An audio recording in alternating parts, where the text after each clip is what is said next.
muda umeenda.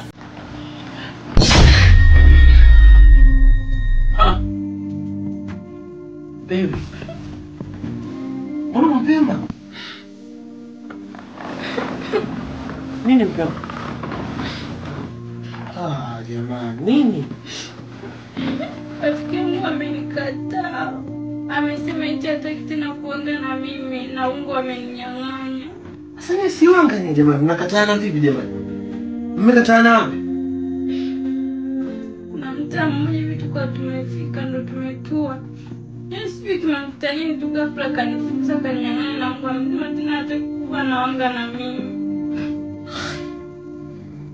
Afadhali mmekataana tayari. Jamani, katika visa vyenu siku mtakuja kukataana angani mnapaa hivi. Utakuja kutoka kuumia mgongo mpenzi wangu. Unajua kabisa mimi nakupenda wewe. Sasa mimi nitapata wapi Ungo mwingine? Au ndo kazi zinakuwa zime. No.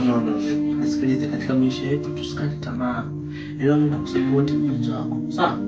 Nakuelewa Mungu. Kwani Ungo ni kesi? Wewe, ule Ungo unatolewa kule na wakuu. Sio tu Ungo Anyway, Ungo. Nitafanya chochote kile ambacho nakihitaji. Chochote kinachowezekana nitafanya. Hakikisha napata Ungo wako. Kwanza ule yeye alikuoga. Wewe unaoga wako wewe special. Wewe ndio una uchawi wako wewe maalum. Hata kupaka kwako wewe ni tofauti. Yule paka inaona kachwa like superhero. Sasa usiku asije mtu akukatisha tamaa katika kuanga kwako. Wewe ni mchawi tofauti mpenzi wangu. Sawa? Mimi nakupenda wewe kwa sababu gani? Tangia ununulie Itel 8C. Hii macho matatu. Basi kila nikisahau, unajua kama mimi na kaugonjwa wangu pia kidogo simbe ndoka chini.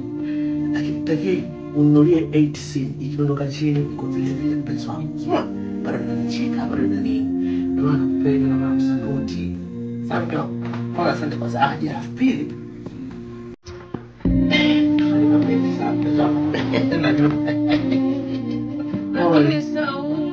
Ungo utapata, tutajua tunaongea vipi na wakuu.